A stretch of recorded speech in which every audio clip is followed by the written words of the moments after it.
I am a 32-year-old homemaker. My husband is a 34-year-old office worker. I didn't have a strong dream of becoming anything in particular, so I joined my current company just to find a job. I work in the office of a construction company. That's where I met my husband, who happened to be an employee of the same company. It was the typical office romance.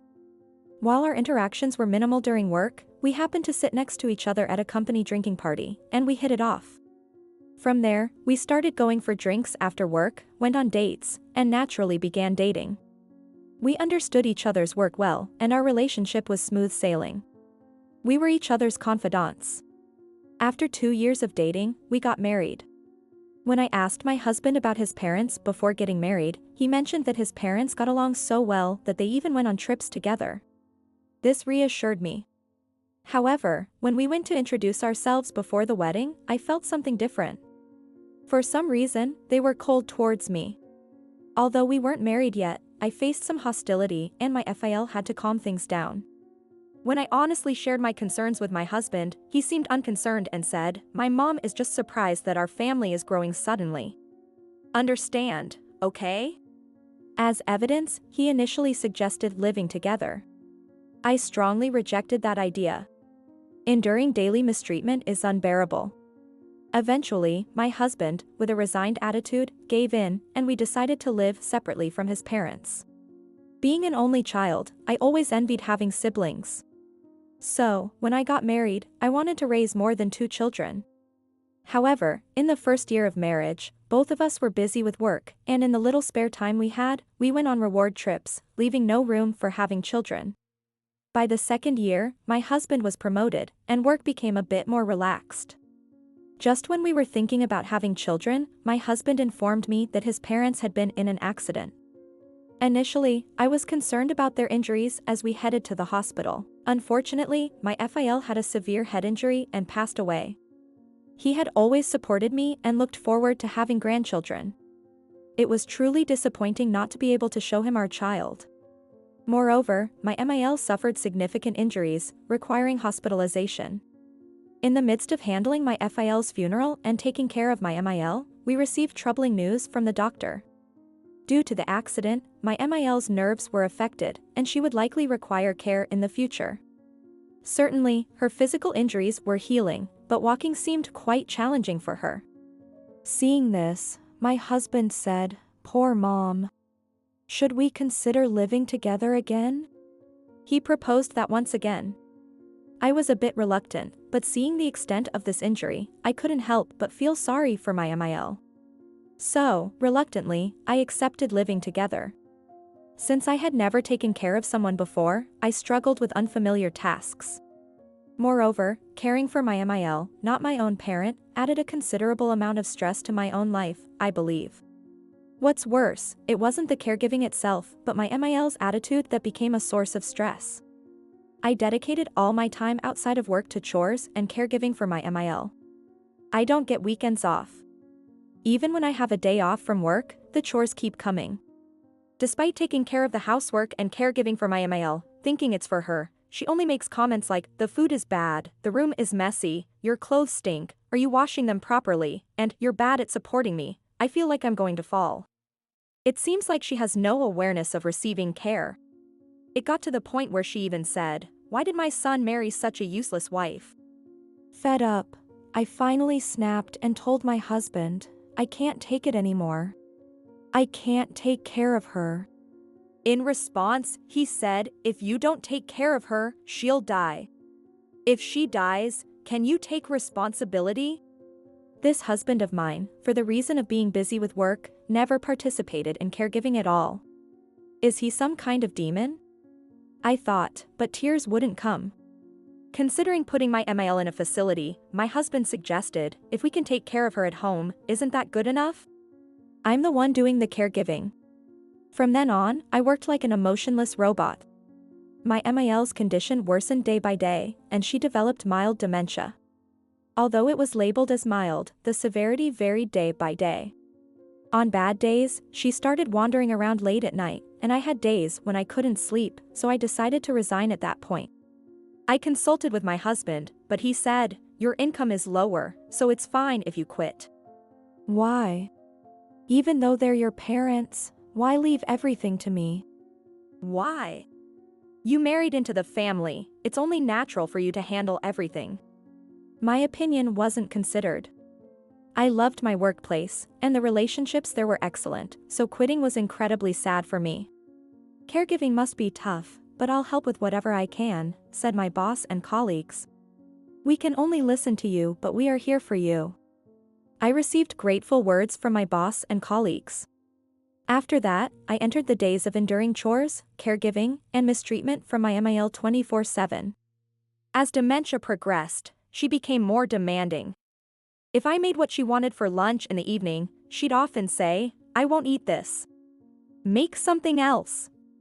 It was truly exhausting. My husband remained indifferent, eating quickly and sitting on the sofa, laughing while watching YouTube videos of a comedian he recently got into. How carefree. Even when I talked about her late-night wandering, he responded as if it were someone else's problem. Once, when she went missing, and I tried to wake him up to search together, he said, "Are you stupid? I have work tomorrow. This is your job. Go find her yourself." I wanted to escape from this life, but each time, his words, "Are you ready to take responsibility if my mom dies because of you?" weighed heavily on me. I couldn't take action. This life continued for 3 years. On a day when I was continuing my emotionless robot life, it suddenly happened. That night, while going to the toilet, I checked on my MIL and found her missing. I sighed, put on a jacket, and went outside to look for her. Walking around the house, I saw a red light spinning in the distance. As I approached, I realized it was an ambulance and the police. I pushed through the onlookers and saw a familiar pattern of clothing. No way. I pushed through the crowd to make sure, and there she was, my MIL. It seemed she had suddenly jumped out while wandering at night, and the driver was looking at his smartphone, unable to brake in time. I collapsed to my knees. I still remember the indescribable emotions at that moment. Of course, it was sad when my MIL passed away, but, and this might be insensitive, I couldn't help but think, caregiving life is over now. It felt like a weight was lifted off my shoulders. After that, I was questioned by the police about the incident, and I went to call my husband. When he arrived, he immediately started blaming me, saying, "It's your fault." However, the police and paramedics reprimanded him and he shrunk down. Later, he apologized, saying, "Sorry, I let my emotions get the best of me." The funeral for my MIL went smoothly, and as I tidied up various things, I truly felt that it was over. The children I had given up on are next. No, before that, maybe I should go on a trip. With that in mind, I went to a bookstore after a long time, bought travel-related books, went to a cafe, and immersed myself in reading. It had been a while since I came to a cafe, and just doing this made my heart dance. How happy peaceful days are. Where should I go for a trip? Relaxing in a hot spring is nice, but staying at a slightly luxurious hotel for a rewarding stay sounds good too. With such fantasies in my mind, I returned home. I discussed the trip with my husband, but he didn't seem enthusiastic. Maybe he's feeling lonely without his parents, I thought, imagining peaceful scenarios. But that was spectacularly shattered. One day, when my husband returned home, he said, "Sarah, we need to talk." For some reason, I had a bad feeling. Then he said, "I want a divorce." I was left speechless by the sudden announcement. He continued, "I have a lover, and she's pregnant. I want a divorce because of that." Huh? Since when? About 2 years ago, or maybe 2.5 years ago. She got pregnant about 6 months ago. Wait, you were doing that while I was struggling with caregiving? Weren't you uninvolved in caregiving because you were too busy? Busy with what? Making babies? Seriously? I felt like the ground was slipping away. What were these past 3 years about? I sacrificed myself for your mother. Then my husband said something unbelievable. That was your choice, right? If you really hated it, you could have run away. I was at a loss for words. Huh? You said if I did that, your mother would die and I would be responsible. Did you keep me here by saying that? And now you're telling me this? Huh? It's my fault? I'll say it again, if you hated it so much, you should have run away. Things would have somehow worked out, right? But you chose to do the caregiving. However, that choice also meant we lost our time as a couple. Then, I met this amazing girl at a cafe. She's my type, super young, and cute. We exchanged contact information at the cafe, gradually got closer, and here we are now. Isn't it fate? It's amazing, right? Huh? Am I talking to my husband? Yeah, your husband. Now, caregiving is all on you. I'm going to live freely because I'm getting remarried to my destiny. I'm sure my beloved baby will be cute too. Compared to that, you've been going makeup-free lately. Where did your allure go? Did you throw away being a woman? Yeah, unavoidable. This result is just unavoidable. Makeup-free all the time? Where did my allure go? Did I throw away being a woman? Whose fault is this? Is there time for makeup in 24 hours of caregiving? Do I need to use allure for caregiving? Huh? No matter what, abandoning being a woman like that is uncool, right? I realized that I was losing my mind. Then, I locked myself in the bathroom and hit my head against the wall. This was the first time experiencing something like this, but I felt so cornered that I had to resort to it in order to regain control of my emotions. The head banging turned into scratching, nail biting, and gradually, I gained enough composure to take deep breaths. I couldn't quite discern whether it was anger or sadness. But divorcing is an undeniable fact. Huh, or rather, what? Am I just going to let this happen? If anything, I want some revenge. Seriously, what a joke. I made the deliberate choice not to get divorced. I quickly searched for a lawyer who seemed strong in divorce cases on the internet and urgently booked an appointment with someone available for a meeting on the same day. I also decided to have my own lawyer, and we headed to the meeting on the appointed day. The discussion proceeded matter-of-factly, and while my husband and his lover were all lovey-dovey, the other side's lawyer said, "Here's the divorce papers. Please fill them out." No, I'm not getting divorced. My husband, the lawyer, and the lover were all surprised. You're not getting divorced? Yes, I'm not. Any problem? What the hell, Sarah? We love each other, and we have a baby on the way. We'll raise the child together. Please, get a divorce. No, I won't. I'll pay alimony properly. No, I won't. Why? Basically, without mutual consent, you can't get a divorce. If Sarah had been at fault, the divorce could have happened, but this time, since the husband is at fault, Sarah, who suffered the damage, is saying she won't get a divorce. Divorce is not possible. It's also possible to proceed with divorce through a trial, but at this stage, proving it would be difficult. How about discussing it again as a couple? If it goes to court, it could drag on for a long time. After the meeting, my husband repeatedly confirmed, but I said, I won't. My husband and the lover were amusingly wide-eyed. The real battle starts now.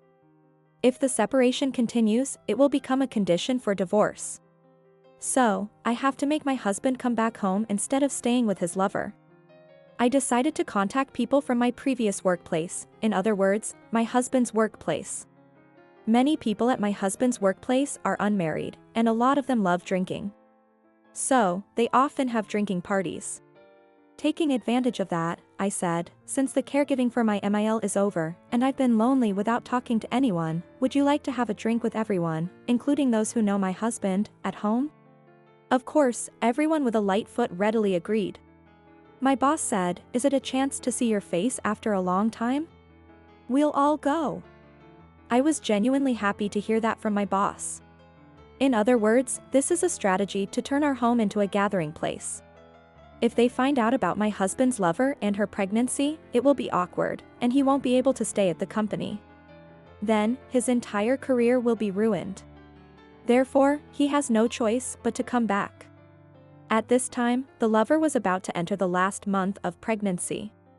During the challenging period before and after childbirth, my husband was having a drinking party at our house. Since everyone really loves alcohol, they brought various drinks and snacks, so I didn't need to prepare anything special. I just provided a place, but it forced my husband to come home. Leaving work with his boss and colleagues, they would come straight to our house, so he couldn't really say, "This isn't my home." I would often say, "I'm really bored. I'm lonely," and sometimes invite different people up to 3 times a week. After repeating this several times, my boss and colleagues became enthusiastic, asking, "When should we do it next week?" Normally, I think people wouldn't want their home turned into a hangout spot, but considering the circumstances, I was like, "Thanks a lot." As for my husband, he's not strong with alcohol, so he would just have a little and quickly become the life of the party, having a great time with his boss and colleagues. Every time there was a drinking party, I would promptly capture the scene on video and send it to the lover from my husband's phone. With a drunk husband, I would show him the video with face recognition, saying, "Look at this," and he would pass with a laugh. "What's wrong?" "It's nothing." "Boss, you can't do that." My husband didn't seem to care at all about the security breach. It seemed like the lover was irritated because my husband would apologize the next day after the drinking party. When people seemed to be getting tired of the drinking parties, I proposed life game tournaments, video game tournaments, board game tournaments, etc., to keep things interesting. And so, frequent drinking parties continued. Days passed by, and in the midst of all this, the lover went into labor. Even on the day labor pains started, my husband was drinking and being cheerful. The lover sent a message saying, "Heading to the hospital now. It hurts so much. Help me." Of course, I sent a video of the drinking party scene. Since the next day was a day off for everyone, they ended up getting drunk together and sleeping on the floor, waking up in the afternoon. By the way, during that drinking party, I pretended to drink iced tea instead of a cocktail, changed plates, and slipped out of the fun scene, so I spent almost the entire time without drinking alcohol. So, on that day, I prepared only fruits to satisfy everyone's hunger and went to a cafe to read a book. When my husband woke up around noon and checked his phone, he was shocked. In a rush, he went to the hospital because she had given birth. However, even on the day of childbirth, he was in the same condition, and after giving birth, he continued with drinking parties as usual. Finally, the lover exploded after seeing this, probably due to hormonal imbalances, the incredibly challenging care of a newborn after childbirth, and the continuous irritation. As a result, my husband was finally dumped. Now, for the grand finale of this revenge. Even after being dumped, he hosted a drinking party, and then, "Hey, everyone, I have an announcement today." "Oh, what is it? Did someone get pregnant?" The boss of the husband excitedly exclaimed. "Only my husband was pale, saying, 'Huh, what?' We're getting a divorce." Everyone present was dumbfounded. Sarah? Sorry for creating such a fun atmosphere. Please bear with my complaints for a moment." And so, I decided to tell my husband's colleagues the entire story of this lover commotion. Everyone's intoxication completely sobered up, and they were all furious, exchanging harsh words. My husband sat on the floor, looking down. Then, I stamped the divorce papers.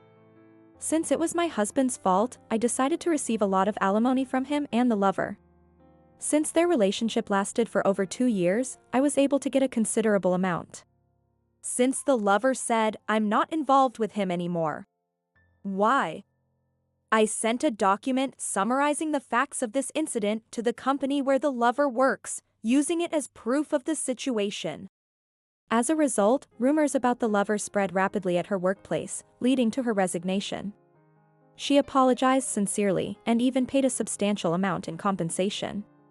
The lover, now unemployed, ended up remarrying my husband after all. However, due to the turmoil, my husband also lost his job and, having paid a considerable sum in compensation, was left penniless. The termination and the fact that he was broke were hidden, and once revealed, their relationship after remarrying became extremely strained.